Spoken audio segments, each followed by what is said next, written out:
empowering decentralization. There is, I think, wide agreement that cities can perform their functions effectively only if they are given substantial autonomy in managing their affairs, planning, mobilizing, and allocating resources, and procuring goods and services. This is based on the theory that government that is closer to the people works better.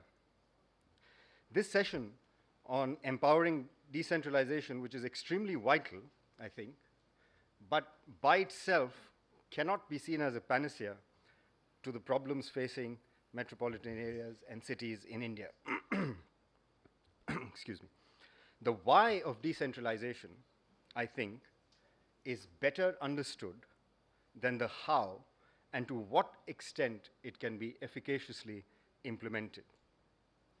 Two of the main objectives of decentralization have to relate to the quality of service delivery and the accountability of decentralization. This relates to the quality of service delivery at the local level so that it is efficiently delivered and exploits the economies of scale inherent in that service delivery.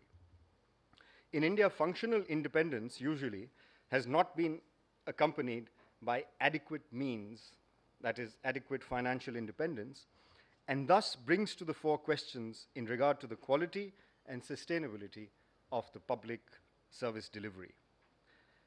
At the same time, the decentralization that has occurred in India to the level of the ULBs, they have often had to contend with resource and capacity constraints. Thus, when we design, and we'll hear about this in the session, thus when we design structures for metropolitan governance, we need to pay adequate attention to the problems related to capacity, independence, and effective funding arrangements for these metropolitan structures.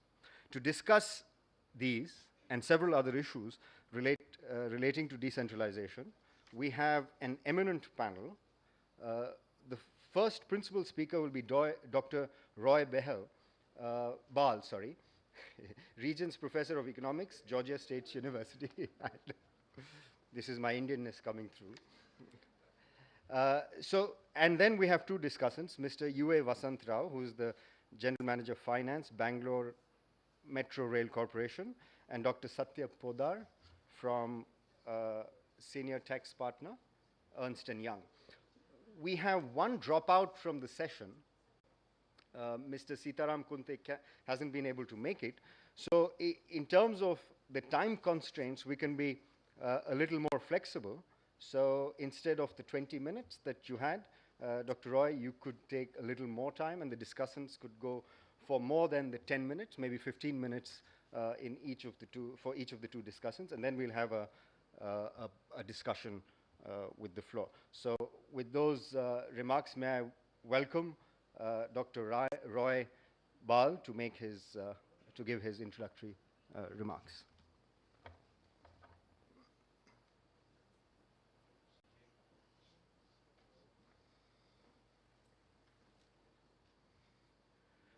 You cannot imagine how many times I walk into a room for the first time and people look at me and say, "I thought you were going to be an Indian." Who came up with the title "Empowering Decentralization"? Was that you, Isher? Did you come up with the title "Empowering Decentralization"? No. Well, whoever did it it's pretty good, actually, because it makes you think about this thing we've been talking about, metropolitan finance. I would like to do a fairly simple thing today with you to start this discussion. I probably will not go to the detail on taxation because he's here and Johannes is going to talk about it. What I want to do is tell you why I think there's an awfully good case that decentralization is not consistent with good metropolitan finance, and that we might actually want to think about this a lot more than we have. So that's what I'm going to talk about, and I'll get it done in my time limit, Mr. Chair. And I want to start first actually with your introductory remarks. So as our young friends around the room will tell you who have been studying this stuff, that the first thing they learn when they start talking about decentralization is the decentralization theorem. And that's not a rocket science idea. It says that everything, all functions ought to be delivered at the local government level because it gets closer to the people. Everything ought to be done at the local level unless efficiency conditions dictate otherwise. And those efficiency conditions are the presence of externalities and the presence of economies of scale, both of which would force the provision of the service up to a higher level. That's the decentralization theorem, or in the OECD countries, they call it the principle of subsidiarity, and same exact thing that you were just talking about. Well, I've always thought that the decentralization theorem doesn't really fit the national context in countries, and particularly in developing countries. You know, we get all excited about decentralization because we want to move governments away from centralization and pass expenditure and taxing responsibilities down. But when we talk about decentralization and do research on it as scholars on the subject, we're really talking about all of the provincial and local governments beneath the center. Well, that's not getting governance very close to the people. Even if we take that definition, only about 14% of all government expenditures are made at the subnational level. So that means the amount made at the local level is pretty small. Anyway, the decentralization theorem, if you go back to the early writings and discussions on it, it was about metropolitan areas. It wasn't about state and local government finance. Professor Thibault, who I heard mentioned earlier today, was talking about metropolitan areas.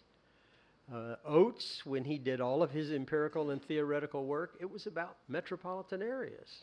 And it was how people shopped for a service that fit their needs. And that was what he meant by getting government closer to the people. So when we talk about metropolitan finance and decentralization, we really are talking about the decentralization theorem in I think, the right way. Now, here's the point. Governments around the world have adopted, I always forget to do this thing. Governments around the world have adopted different emphasis in their government structures.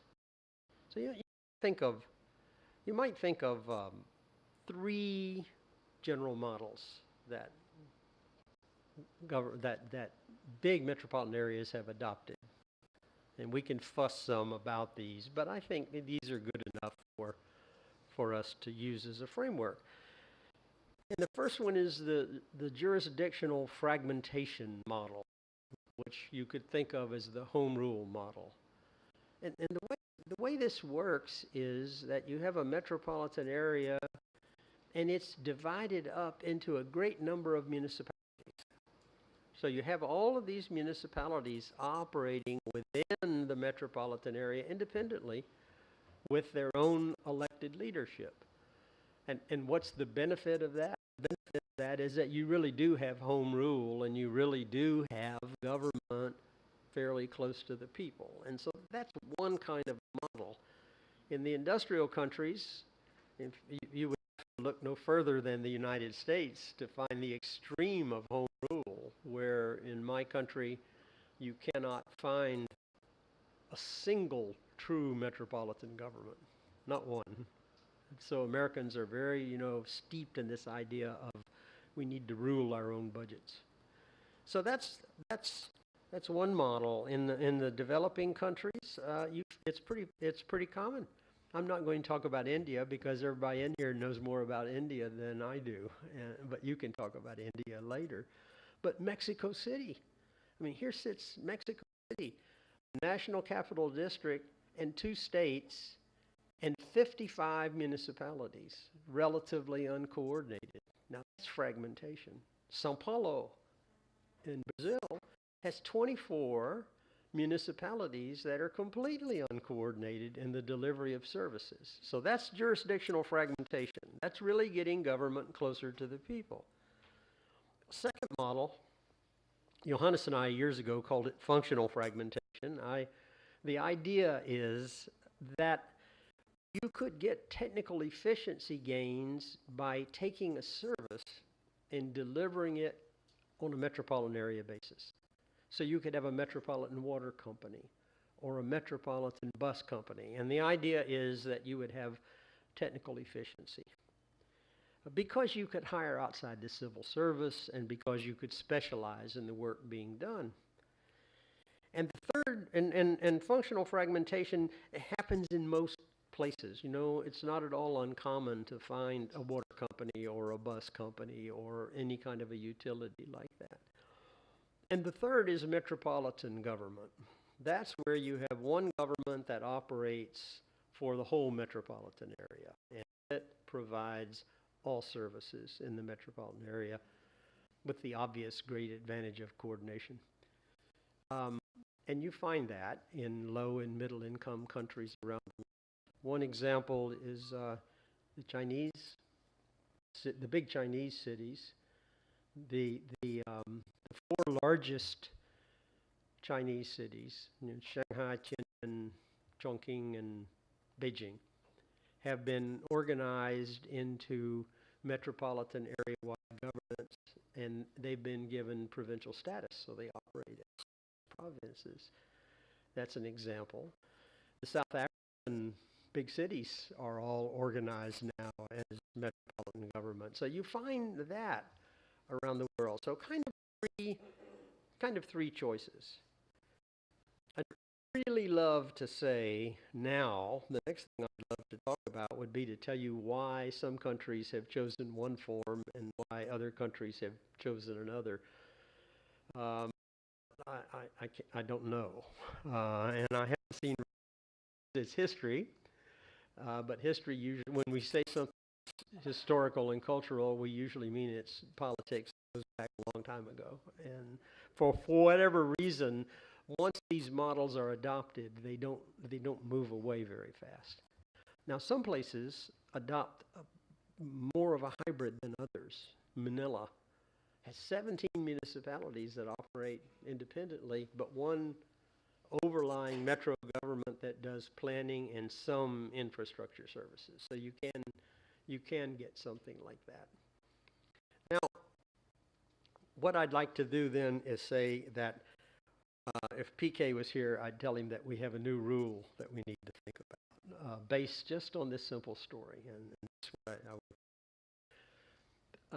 we say, the old public finance guys say, if you want to get it right, you need to remember that finance always follows function.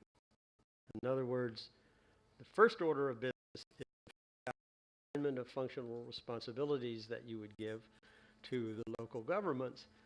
And the second order of business is to figure out how you're going to finance that. It'd be crazy to do it any other way because you'd never be able to figure out your financing needs or instruments you should use. So finance follows function.